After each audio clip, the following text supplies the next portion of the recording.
Hello, hello. We are back with basically my favorite format of the week, LinkedIn Live. I'm here with some very good friends, and today we talk about something I think that's really exciting. If you think about it at the SDA, we talk a lot about solutions. We talk a lot about solving sustainability for the digital world, for digital infrastructure, and for the digital economy. But if you really think about it, do we actually understand the problem? Do we actually know the footprint of the digital world? And the answer is no, not really. The one thing you hear on every panel about sustainability in the digital world is we don't have data, we don't have facts, we don't know, and we don't know. So today, I'm really excited because I get to talk to three people I really like talking to about exactly this point. How do we measure um, the environmental footprint of the digital world? And I will briefly introduce my panelists. Um, Chris Adams is here. I think everybody by now knows Chris Adams from the Green Web Foundation, one of the leading minds on trying to create a green internet. Then we have Leonike here, who is running corporate social responsibility at Surf Sahara. If you don't know Surf Sahara, check it out. They provide a lot of IT infrastructure for the universities and the research community in the Netherlands with a gigantic supercomputer, which gets every IT person very excited. And we have here Chris Sharma from Canonical, but also on our advisory board and a very big advocate for open source, for sustainability, yeah, and a great conversation partner usually on everything related to sustainability. Um, so let's get started. I hope my panelists are ready. Are you guys ready? Yes, very much so. I think so. Very, Yeah. very nice. Then I'm gonna throw you the first question, a very esoterical question, but still, we're gonna start with there. Why would it be interesting to show the environmental footprint of software? That's a question I want to kick us off with. Why is that even important? Why is it necessary? Why is it interesting? And what do we need to do? Chris, Chris Adams, Okay. would you like to get started? Yeah, I'll give this a go. So, if you have a budget, normally, it's important to know that different activities will affect how much is left in that budget.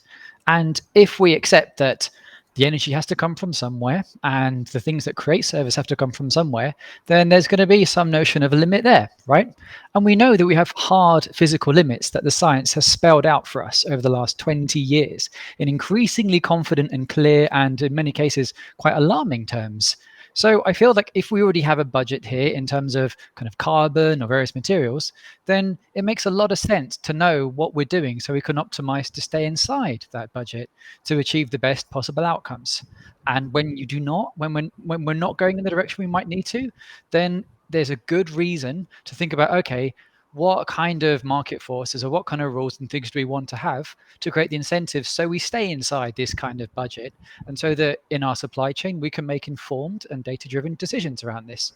So I think absolutely it's important to understand this as a professional who works in IT, who knows that energy comes from somewhere and things come from the ground as well. So yeah, I'd put it, that's how I'd frame it. When you wrote software before, right, Chris? Yeah. Yeah. If Do you feel like when you're writing software that you actually are aware of the underlying infrastructure of the footprint of that piece of software that you're creating, just out of curiosity? Generally speaking, I think that you might have some dim idea of this. Like, yes, it's going to have some kind of environmental impact to it, but generally speaking, we've also being kind of told this idea that, yeah, you can have a cloud and there's basically infinite resources, and even the language of cloud kind of like decouples you from the fact that it's got to come from somewhere. So I think there's a whole set of words and language that kind of shifts our thinking in a particular way. But as a professional, a software professional, okay, look at it this way. If I was working with a builder, I would expect the builder to know about the environmental impact of decisions they would have for me, right? So I'd prefer they didn't put asbestos in the houses. Or if I'm going to buy a car, I would expect an automotive engineer to know about diesel and why an EV might be better for me and my kids, for example, to breathe in. And it feels like these kinds of these competencies are things that we as software engineers should probably be aware of as well and can develop. And it's not too late to be doing this, basically. Yeah, absolutely. Thanks, Chris. I love the references that you made. I think if I'm yeah if I have a product, I should know the footprint of the product. It's actually quite straightforward. Handing it over to Chris, canonical Chris, to avoid confusion here with the names. What's your opinion? Why do we need an environmental footprint for digital products and services? Is it necessary? Is it useful? Why should we care? Absolutely necessary. I think, in simple terms, what we don't know, what we cannot measure, I think to find a solution for a problem for which we don't have data, I think is almost impossible. You really need to understand what is the scope of the problem. And data is the fundamental, it's the primitive that would actually define the scope. It will tell you how big the problem is, how complex the problem is. And especially if you're looking at the digital sector, which effectively is information and communication technology. It's a complex set of industries, and the supply chain is very complex in itself. And you can imagine that without data, to build a holistic picture, to understand what is the gravity of the problem itself is not possible. So I think data is crucial. And that is where I believe that there are two sides to it. Because if you don't have the right set of data, you could actually exaggerate the problem. People would actually have a lot of ideas, a lot of their own interpretations of what is the problem, which is not good when you're finding a solution. You really need to have a clear definition of what the problem statement is.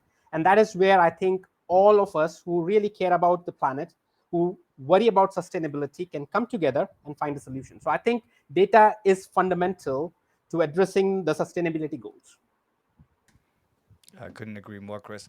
I want to ask follow up question. You highlighted something that I love the way you explained it, because I feel like the digital service industry, right? The cloud providers and others, they go to every other industry, right? And they say, we can help you understand that complexity in your supply chain.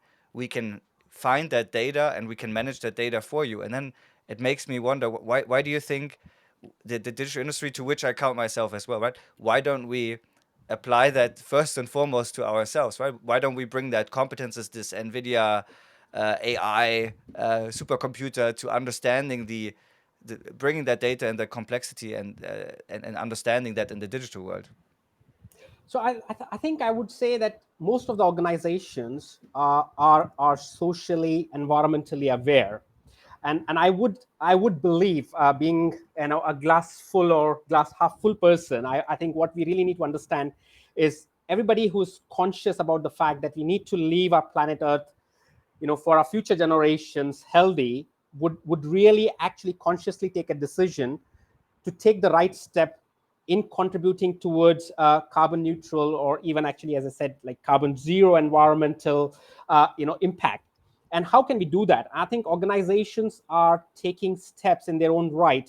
For example, I think most of the large organizations which run cloud services, they are pledging towards using renewable sources of energy. Now, if they have got a plan, and I trust that they should have a plan, in moving towards that goal, I think we are taking the first step forward, right?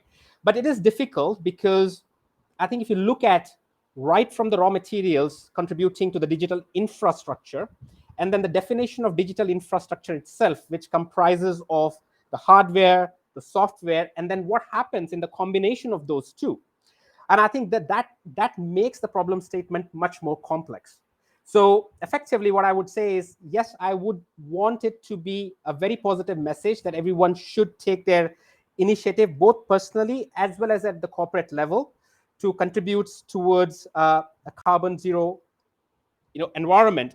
But then also through their own initiatives, whether, as you mentioned, is it AI/ML or their piece field of work where they are contributing, it's worth taking a step back, pausing for a moment, and then think about what is the contribution to, on the carbon footprint of the activity that they're doing.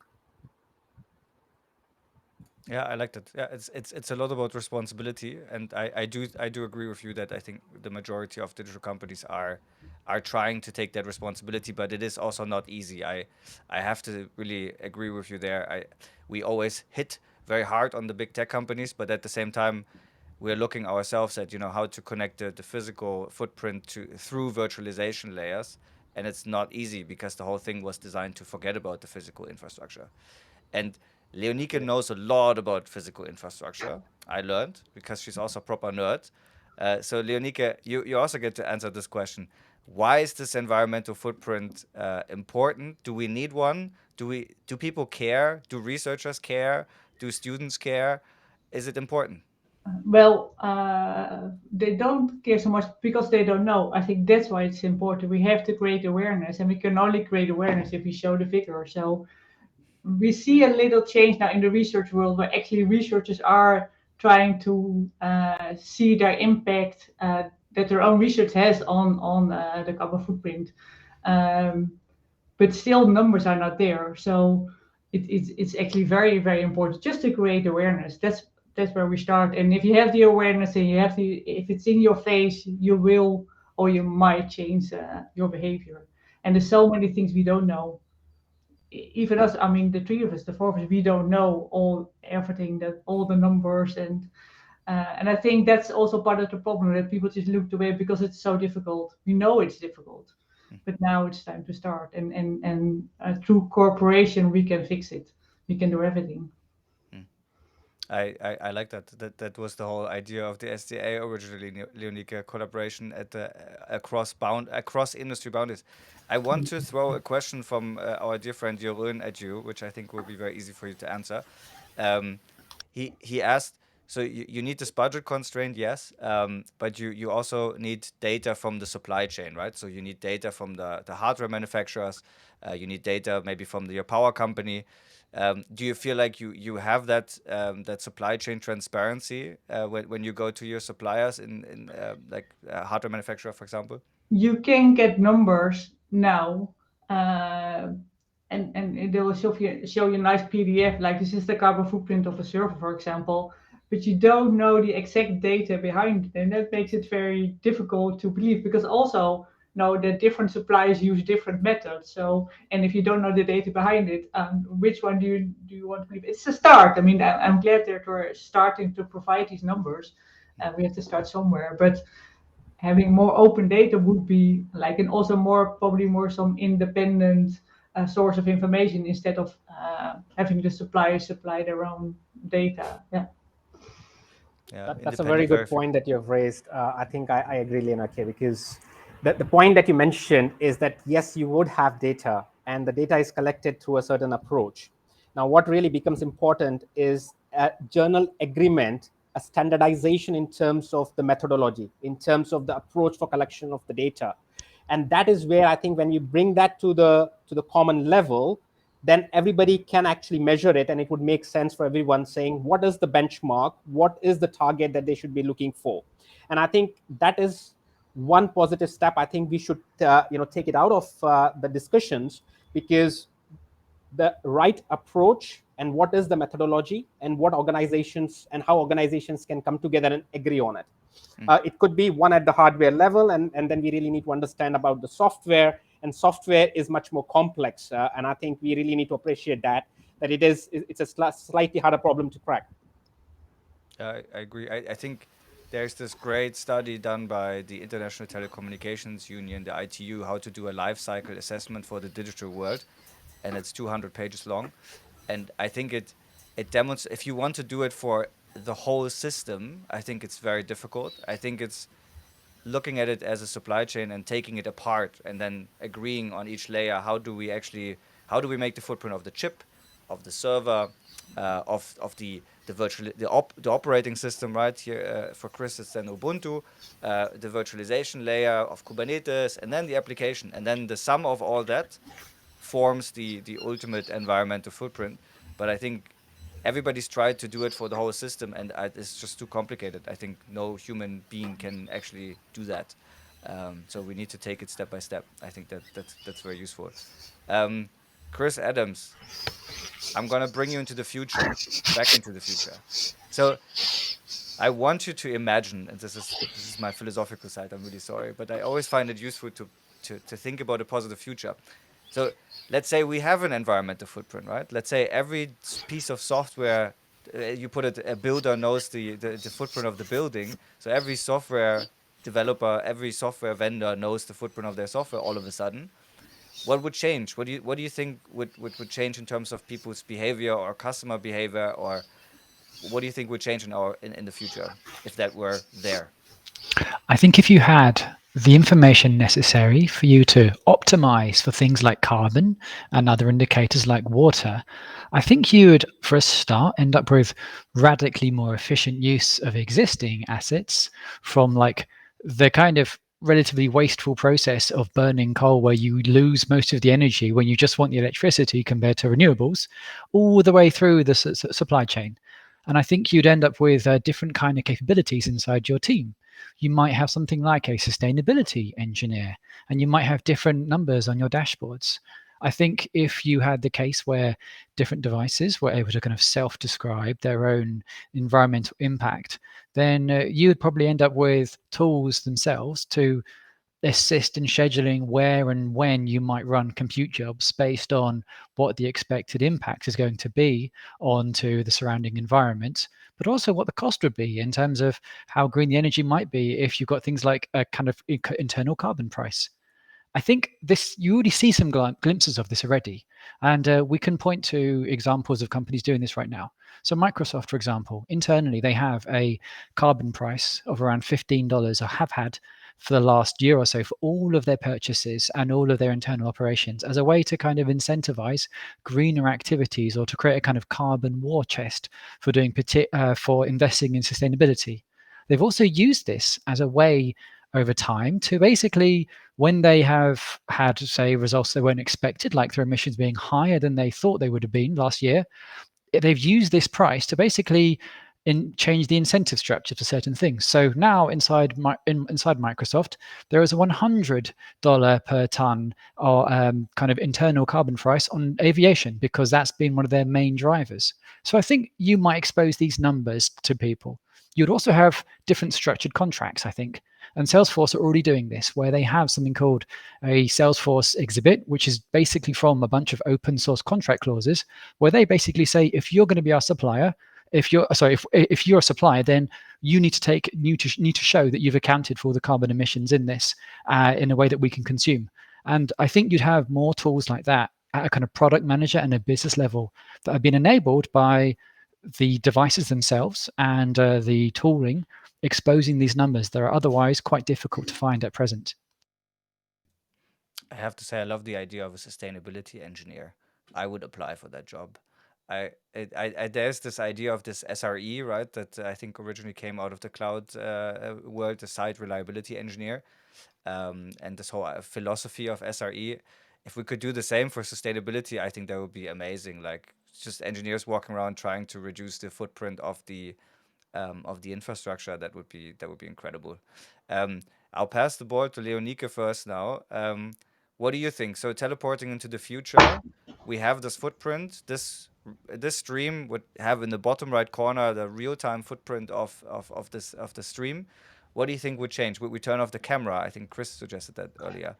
No, Would I we think in change? the future there will be something different than cameras, but it's like I said in the beginning, it's about awareness. So, and I think it's a demand thing. So if a users are aware and they can choose this software application with this carbon footprint or the other one, they might go for the lowest one. You're not sure, but it's also a matter of funding. Like we're in the research area where researchers are funded by the government, and if the government would restrict, like they only get this amount of CO2 you can spend, whatever, you have to think wisely about your applications or your usage. That would also be like the other side.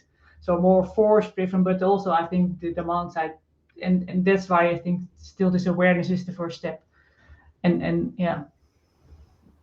Yeah, I like that as well. I think, yeah, we come back to this purchasing question always, right? Like, would with that awareness, would the purchasing change? And there are some countries that already, like in Germany, they have this blue angel for sustainable IT basically, which goes in that direction. But it's, yeah, without transparency, it's difficult to actually verify that that's really met these criteria. Yeah, it's funny enough. It always starts with the data. It always starts with transparency. Canonical Chris, what were you? Teleport yourself into the future. Phew. Now we have an environmental footprint of every piece of software. What changed? So I think if you look at the economic standpoint, right, we are all governed by the laws of economics. I think it happens. It's a supply and demand, right? And this is where I think that the consumers of the digital services have such a key role to play. Now, if that information was available, and I think the fellow panelists, Chris and Inaki, touched upon this, that data, that information that is available to the consumer of digital services, which I would say 70 to 75% of the world population is now the consumer of digital services for at least few hours a day, right? I think it has become a necessity, especially with the COVID situation in the last couple of years. But if you take a step back, what will that data, real-time data, give you? I think you will have the choice, right? You will have a choice as a consumer of those digital products and services to take an informed decision as to what is your impact, right? And what we are not saying is everybody would be on it's a spectrum of in terms of where you think yourself contributing to the carbon footprint. And it's a much wider economic conversation as to whether you are in a developed country, you are in a developing country, and the circumstances that you find yourself within. But all that information, I think, allows each individual, every person who's conscious about climate change, who thinks about planet and making our planet Earth a better place to live in, I think will make a conscious decision based on that data. Now, it's an interesting bit, right? Like I was just coming through one of the data facts and I was looking at it, and it was so interesting because everybody uses email.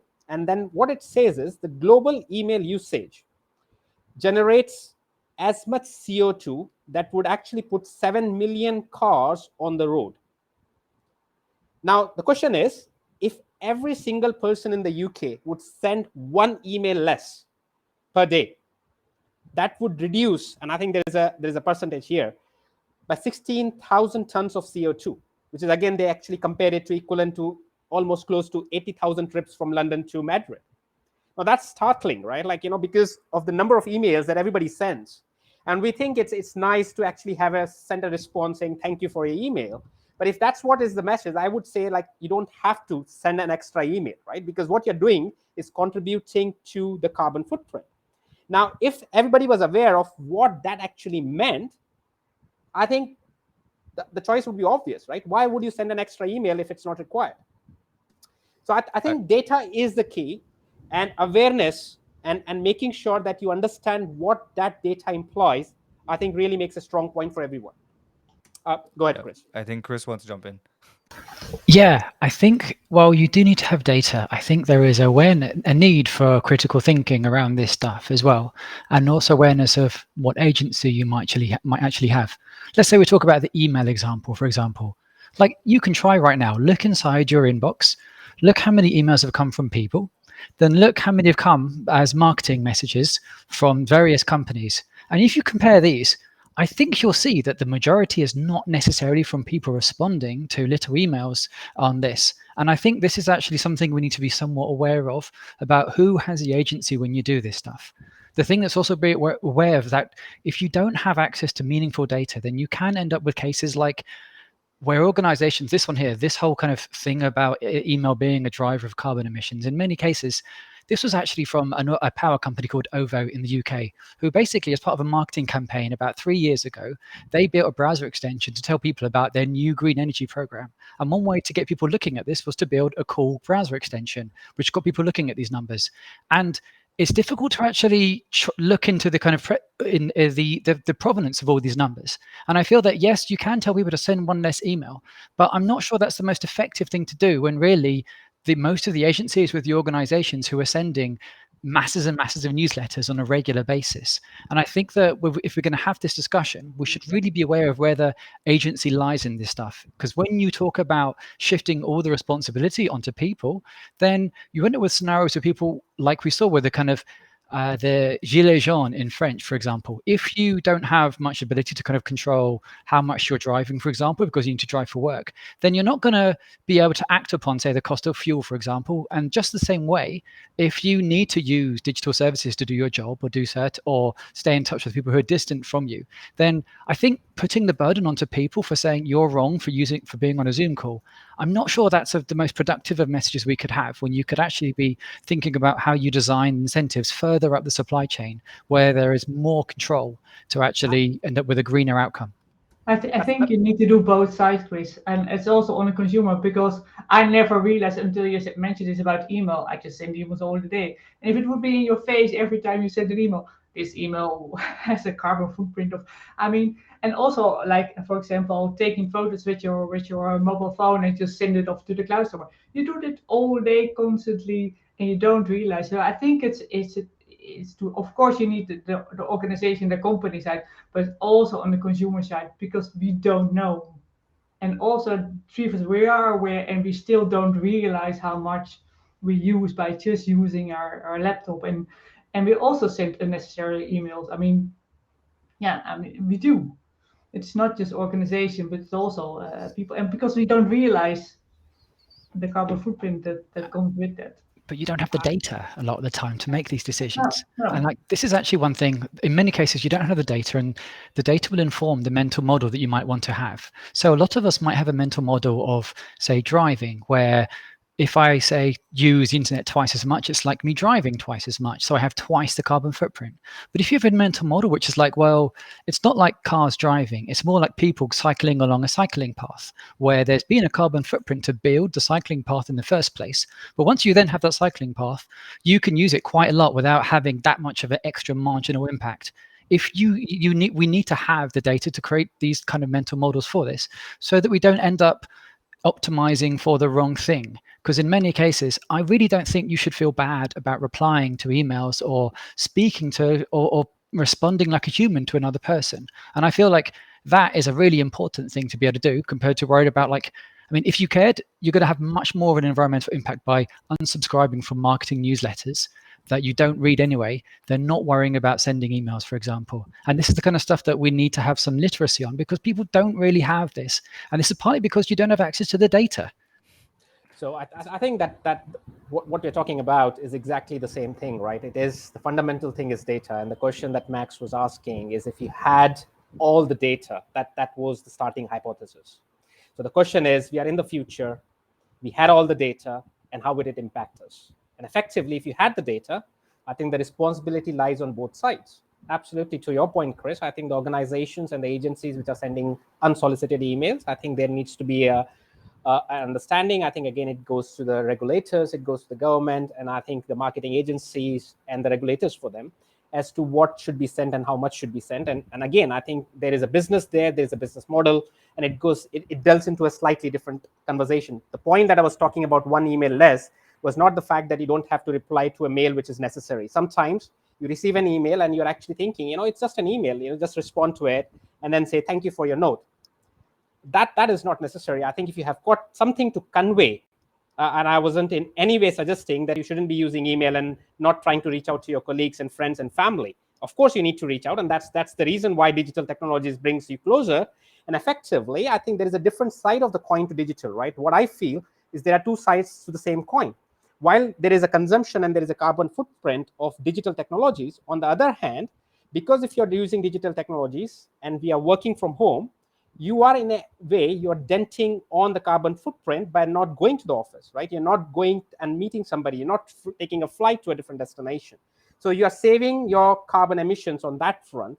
But also, that, to your very point, Chris, that is something that people associate very well. They know, people understand, if you're driving a car, there is carbon emission. Why? Because the governments have advertised that. People are actually saying use cleaner energy, use electric vehicles. But nobody talks about the fact that if you're sending 10 emails, which is not necessary, what is the impact of using those, sending those emails on the carbon footprint? Nobody talks about it. So I think the data is the key. If we have got the data, if there is awareness, people realize it, I think the psychology of it, the mindset itself shifts, and that was the point that I was trying to raise out. I think it's there. You all mentioned some really good points. I had to write them down. So many good things, and I'm not going to join the debate for a minute, because I have some things to say to this. I especially this individual responsibility thing. I don't know if you know this, but there's some really good research that I can post it to the chat later, on the idea that individual responsibility, so send less Amazon packages, right? Upload less photos, send less emails. That's actually a concept that came from the oil industry, because they always argued, yeah, if you're driving a car, we're just selling the gas, you're driving the car, so it's your responsibility. And I think that's it's not correct, because you mentioned economics, Canonical Chris, and economics growth comes from consumption. So all these organizations are incentivizing consumption, and if you're incentivizing consumption, you are responsible for providing a platform on which I can consume without destroying the planet, right? And you're absolutely right, Chris Adams, that without the data, it's impossible also to design proper architectures. Aaron here from the comments also mentions, Gmail has an incentive to store the data forever, but and that's not necessarily a problem. But then, for example, store it somewhere else. Store it in Norway, where, and I'm not an advocate for the Nordics before this comes up again, um, but when there's hydropower and available, then having a spinning disk running all day is less of a problem than doing it in Frankfurt, where there is literally no renewable energy around, right? It's just, then you can design an architecture that, and software people can do this, that moves data around, and long-term storage is somewhere else where there's a hot storage, and there's different architectures become possible. And I think, and the last one I want to say, just to close on a funny note, I've had this argument a lot about what if we just outlaw spam, right? That's, I think it's 6 billion emails per second or something. There's like this insane number somewhere, and it's correct, right? Like, actually, the most emails I get is not from marketing and newsletter. It's just outright spam. Um, I delete it all the time, but I don't think it actually gets deleted. But I think spam would be the thing that we should probably address first before we start worrying about our own email sending. Um, Now I'm switching back to moderator. Sorry, I bring us back on track. Um, I'll ask Chris Adams. Oh no, I asked Leonika first. Why do you think it's so hard to get this information? So we talked about, I think we made it very clear that the data is not there. Now the question is, why is it so hard to get it? Do you have a view on that? It's a very complex, the supply chain. If you look at the hardware alone, the manufacturers, they don't even know where all the resources come from. And I know there are some mines in Africa, and then it goes to China. They have no idea. So if they don't know, how are we going to know? So where do we start? I mean, that's only from the hardware side. But yeah, I think it's still possible if we all work together, but we have to really dig deep. Yeah, yeah, yeah. It's interesting. Yeah, you would think that some of these companies, some vendors should know, but yeah, it's always surprising how little they know, and that it scares me at Yeah, least. but it's also that I think there's some. I think it is from Germany where they try to figure out everything that goes into a mouse, like the really old-fashioned mouse with a little ball inside. And if you saw the picture of all the resources where they're coming from all around the world, I mean, you think, oh, what would the picture be like for a server or for that would be, yeah. Yeah, I think about the phone a lot, right? Like if you have a smartphone, I mean, I've seen these things disassembled. I know that how many components is in there, and I mean, I can imagine posing the question to a smartphone manufacturer, like how much is the footprint. I can understand that that's a very difficult question to answer, but I think ultimately, Inky always says this very nicely in our team. We will need a footprint for an LCA, a life cycle assessment for every object on this planet. That's just it's Yeah. a fact. We gotta solve it, right? Chris Adams, over to you. I think there's two things to be aware of when you talk about this. So first of all, it's kind of inconvenient for right now. There are basically quite a lot of companies that do financially pretty well out of how things are right now, and in many ways, there aren't that many incentives to disclose unless you're sure you're doing better than average and you're able to use it as a point of differentiation. And you can see examples of this with very, very large cloud providers who basically say, move to our cloud because we're more efficient than the status quo of having your own on-prem data centers, right? If you look at, say, Fairphone, which is an example of a phone where they've gone to great lengths to be very, very transparent about their entire supply chain. Until they were in there or able to decide to kind of like trade on that as one of their main kind of ways to differentiate from the rest of the kind of market, you didn't really have people talking about this or even saying this was even possible. But now that you do have that, companies that are able to kind of invest in this and show they're better than average are doing so, which is why you see like Apple talking about how green their smartphones are compared to other smartphones. So you do have a role for that to kind of sort out these incentives. But at the same time, you kind of do need some mechanism to bring along some of the laggards or realize or find a way to kind of reward those folks who do this initial jump. So if you were to try and buy a Fairphone right now, you would say, okay, if you look at the specs, you're paying maybe a 100% premium, and that's 2, maybe 3 times the cost of a comparable Android smartphone, right? And some people will care. They'll say, well, that's valuable enough for me to have kind of interesting conversations when I'm on the train with other people. But for the most part, you won't have that. And I kind of feel you do need some mechanism to either reward the people doing this stuff or change some of this so that you don't essentially subsidize the wrong activity. Because for all the hard work that companies like Fairphone are doing, the default is basically to subsidize the people who are dragging their feet on this when we know it needs to be acted upon. So there's a real issue about the incentives to be talking about here. But Chris, is it not also about the real pricing? And I think, is it that the Fairphone uses real pricing instead of the other Android phones who are just too cheap if we look at everything that goes in it?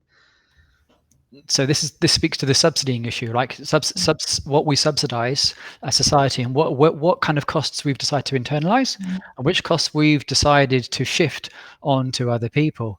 And like this is kind of really pertinent right now because you do see governments trying to figure out how these costs should be shared and whether certain providers should be doing more, given that they have much greater resources and can afford to do this.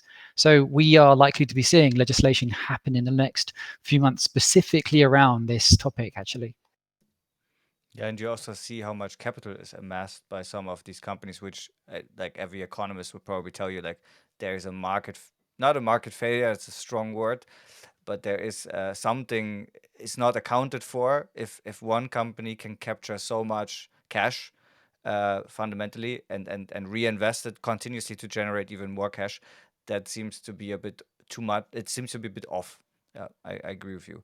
I do have to say we have this discussion internally a lot at the SDA with Fairphone, especially because we love the company. It's a great product, but what often gets lost in this when you say something's more sustainable, people often assume it's also worse in terms of user experience and quality, right? And in the case of Fairphone, I think they're trying really hard to make a competitive phone, but it's the phone itself is not as good as some other even Android phones in the market. And I think that's also needs to catch up. We need to, it cannot be a sacrifice, right? At least from a consumer perspective, because there's one thing that at least I learned in the tech is convenience trumps everything. And if it's inconvenient to do the more sustainable thing, people most likely will not do it. At least that's what I think. And you're right, Chris. We should probably subsidize the people that are really trying this. Unfortunately, money is also a very dirty term in sustainability. In this crowd, I think we need to lose that. We just need to say we can make sustainable products that are as awesome as everything else, but we do need help in doing so and getting into the market. Chris, I want to loop you into the conversation. Why is it so hard to get? Why is it so hard to get the information? Why is it so hard to get the data? Do you feel like it's technically so difficult, or is it more, as Chris and Leonika alluded to, it's the complexity and the organizational structure behind it? It's much wider than that, isn't it? I think it really actually goes to the world economy again. I think it's again, where is the materials coming from? So. And I think there are clear demarcations, I think, in terms of the boundary with which an organization would be concerned about where the raw material is coming and where is the origination point. I would say that is something that every organization needs to think about, because technologically and technically, it's not something which is hard, because all you would have to do is have an inventory of all the material. Like you have got your bill of materials for what makes a cell phone, right? What makes a mobile phone. You know every single element of it. And you also know who the suppliers are. Now, the suppliers have got, again, the suppliers, and that is what is the complex supply chain. Effectively, I think down the supply chain, this is where I think the governments will have to come together. And every government, whether you are from a developing country or a developed country, I think you really need to think about the impact that a single thing actually has got on the overall product. Because in these days, I think every small product that you buy is from a global, complex global supply chain. So effectively, I think there has to be this agreement wherein there is a requirement, irrespective of what component you are creating, to be able to have an understanding of where the origination point is, right? And that, if once that information is gathered, I don't think it's a problem. It's a hard problem to solve, right? Because once you have got the data, you have got all the right AI/ML tools to actually analyze that data. But it's about the fact that what constitutes, what is the process of collecting that data, and how much data fields will have to be collected. That makes the process more complex, right? If it's your very small business, and if half of your time is spent in filling in forms, trying to give this data, I think half of the businesses, the small businesses, will run out of business, right? They cannot actually do what they can actually do to sustain. So again, the sustainability is a topic of not only sustaining the environment, but the sustainability of businesses. And we need to actually be conscious the fact that we enable and have processes and have data fields which are easy to collect, and that makes sense. And there needs to be that agreement of what data fields actually are required to be collected at every single point of that supply chain. So I would say, I think we'll have to be pragmatic. I think there is a need for us to actually understand that for a particular manufacturing process, what are those various steps, and how long is that supply chain, right? And where it originates. And I think the technology is already there. It's about the fact that it needs to be, one, again, the data and information and awareness, and to a certain point there is regulation that needs to be enforced for the fact that it is important. And I think you touched upon it, Max. I think Germany has done that, the Blue Angel label. I think other countries, if they have got similar approaches where they favor the fact that here is a product which is much more sustainably manufactured, then I think, again, it's up to the consumer to decide what it is, right? And it is a journey that we need to start somewhere. Yeah, I think it's very interesting. So making it easy to be transparent, I think that's a really good point. And then combining that also with Chris Adams' point of finding the disincentives, right? That's actually a great exercise. If there's any economist ever watching this video, this would be a great research for you. Finding the disincentives in the supply chain of hardware manufacturing, and why transparency might not be happening. A research tip end. And that brings me to the next question, though. So I want you to take a little bit, and this is the last question I'm going to ask you. But it's a you're going to take a there's this nice word in software engineering as what was it, a swag, a sophisticated wild ass guess. So just again, my philosophical side comes out. If you could take a guess at any digital service that you can think of, you don't have to name a brand, but you could say video streaming, social media, photos. What do you think? I know we don't have the data. That became very evident here. But if you would have to take a guess, where do you think is the biggest, so to say, the biggest footprint producing digital product or service? Which one would it be? What do you think has the biggest impact? And sorry, I start with Leonike. I always forget to say her name. Do you have a guess? No. Is it the Surfsara supercomputer? Well, I think my bosses won't be really happy if I say it's the supercomputer, but it has a big impact. But then what they say is, yeah, but if people would use their own computers instead of our supercomputer, the impact would be a lot bigger. But I think it's a lot of. I don't think actually it is the supercomputer, because that's already really visible and we kind of know what's in it. I think it's all these hidden things like the streaming website or whatever, or the people use at home, and all the digitalization that goes on at home. We have no idea. I think that's where the big surprise will come from. That's interesting. Social Yeah, medias and the I agree. I think also it will be something unexpected. It's also my guess. Chris Adams, do you want to make a sophisticated, wild ass guess? I am going to kind of riff on what Leonika said, actually, because I think this is very much informed by where you decide the system ends, to speak to her point. And I basically, we can actually talk about, there is some data, and we can refer to that to actually have that, you help that inform our conversation. So let's look at 2019 for some figures here. For example, so Mozilla, they released their carbon footprint figures for 2019. They're around 0.8 million, 800,000 tons. They've got about 1,000 employees, so that's maybe 800 tons per employee to run a browser and make it available for people. All right. Netflix, they're about 10,000, 9,500 people, 1.1 million tons the same year. So that's around maybe 100 tons per employee to provide that kind of service. Now, Google, 100,000 employees, 3.3 million tons reported in 2019. So that's 30 tons per employee. So this makes me think, so like immediately this has some questions. Is working on Google, or is something like that where they have all their data centers and everything like that, is that really 26 times more efficient than than say a browser that you download that doesn't actually have any of its own infrastructure? No, it's a case of where you actually set the boundary. So Firefox, I mean, when you look at the carbon footprint for Mozilla, what they basically said was, we're going to actually include people using our device, using computers to use our browser as part of the footprint. Whereas Netflix have said, no, that's actually not us. We're not going to include that because there's no guidance right now. And then Google, I don't think they include it either, even though they're at large scales here. So it's very much a function of where you decide to set your boundary when you talk about this stuff.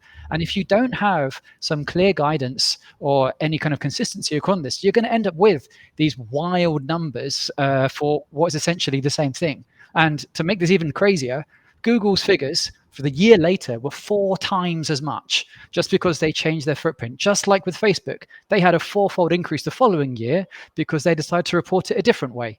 So that's what we need to be thinking about. But in the short term, probably cryptocurrency. I'm gonna frame this answer. So Philip, you have to figure out a way how to cut this out so that I can have a video frame that will have an amazing footprint, by the way, so that I can just play this all day long in a loop. That was some brilliant analytics right there, Chris Adams. And I think you're absolutely right. What I find interesting is that in the car industry, I don't know if you know that changed, but they are now responsible for you driving the car as their emissions, right? And so and there's a portfolio limit on how many emissions a car company can sort of say have in their portfolio. And if you would do that for Google, I think that would be very funny because name one person that doesn't use Google search on this planet, more than one, and how many times do they use it per day? And if Google were responsible for Chrome, for the desktop computer that runs on, I think they would have a very different footprint. Not I think Google is amazing at what they do in terms of technology, but I think, yeah, agreeing that maybe the use phase of their product accounts for it as well would be, I think that would change the game significantly. There's But I Chris, you also want to come in wonder on where that, right? they take all their hardware into account. Like I said, I told you like the footprint of a supercomputer and the amount of hardware they have at Google, and how can it be? I mean, the numbers be so low. I mean, they must omit a lot of data. Yeah. so Go, there's Chris. one thing I'll say on here. So all these numbers I just gave you now, these have all been signed off, and they are all following the same reporting standard called the GHG corporate reporting standard. So it's not like people are doing it wrong. It's just there's so much flexibility in the guidelines that you can end up with these wacky numbers, which mean that it's very, very difficult for people to understand what the risk might be associated with inside these supply chains right now. It's really, really like fascinating to take this stuff into account. Actually, and I didn't know about the car thing. That's kind of mind-blowing. This even goes all the way down to the cloud dashboards you see right now. We now have cloud dashboards from Microsoft and from Google and from Amazon and from an open source one, which has people guessing because they don't work at these companies. And they all have different methodologies. Like Google doesn't include the hardware anymore. So it's just the electricity, whereas other ones do include the hardware. And there's a whole need to have, this is why I talk about this sort of sustainability engineers. It's a really complicated, interesting technical domain that's developing here. And I really feel that we will need to have some cool name for this for it to kind of get to actually find the budgets to explore this and navigate it properly. Otherwise, we'll end up with the crazy numbers that I've just cited. Yeah, I think so as well. I find it funny. I found out. Do you know who actually made these rules in the GH? Who lobbied the rules for the GHG protocol on scope one, and how you count that for IT? Your best friends, the telco companies. So there's no surprise there that it's a bit vague and it's a bit unclear on the scope because, yeah, it's the same with a 5G antenna. It's not more energy efficient. It's just more energy efficient per user, but not in total. And there's, yeah, the vagueness is the playing field of the telco always has been like this. God, we're not making friends today. Um, Chris from Canonical, I want to loop you in. Sorry, I got a bit sidetracked. This is Chris Adams and I. We talk a lot about this stuff, and he always has these interesting numbers, and I had to piggyback a little bit on that. What do you I would think? Do you want to take a sophisticated, wild ass guess on where we will find the biggest pile? Well, I think I would turn around that question, and I, instead of taking a guess, what I would say on a positive note is companies which we would think would be the major contributors to the carbon footprint from a digital carbon footprint, they can also turn the tide around because they have got the tools to find solutions, to collect data, to help define the scope and solve the problem, right? So I would certainly urge all organizations who have one, who have the means to actually solve this problem. I think, again, I think we touched upon this point. Leonard told this, I think, quite early on the discussion. We can find a solution to this complex problem only through collaboration. And I always find that this is not about finger pointing. It's not about, it's actually, again, finding out the fact that, yes, there is a problem. Here are the facts. There needs to be data. There is a standardization of the data collection. Everybody needs to agree that this is what the benchmark is. And then everybody actually understands that, yes, then that measure of in terms of what your digital carbon footprint is, everybody would agree to it, right? And I think that is the starting point. Without that, then, as you said, if there is a whole lot of scope in terms of what that guidance is, and everybody actually calculates the digital footprint, carbon footprint in a different way, then you're comparing apples and oranges, and which doesn't make sense, which will never actually solve the problem. So I think I would take a more positive outlook and urge every organization that use the tools, because IT sector and the digital sector has got the right tools to help us in, one, collecting the data, measuring the data, analyzing the data, and then all of us collaboratively, right from the government to industries and companies. And I think Julie made a point here. It is actually about, it was a question there, and I think I saw that, which we have not answered.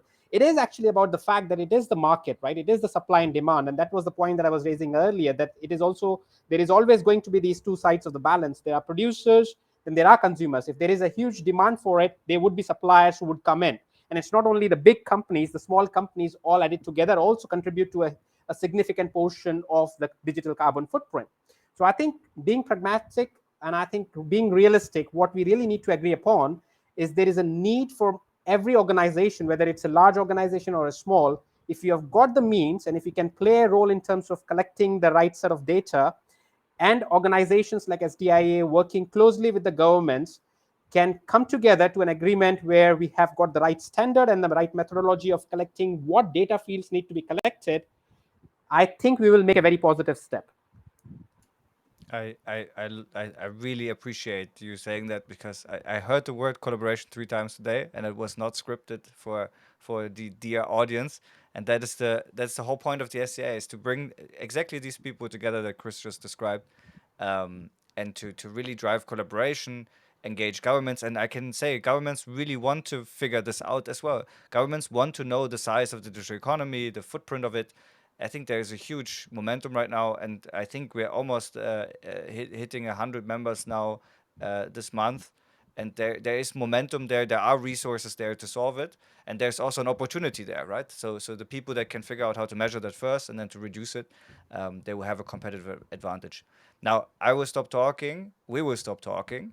I think this was, I have to really say, one of the best panels I've had this year. I want to really thank all of you. It was super engaging. It was very much fun to talk to all of you.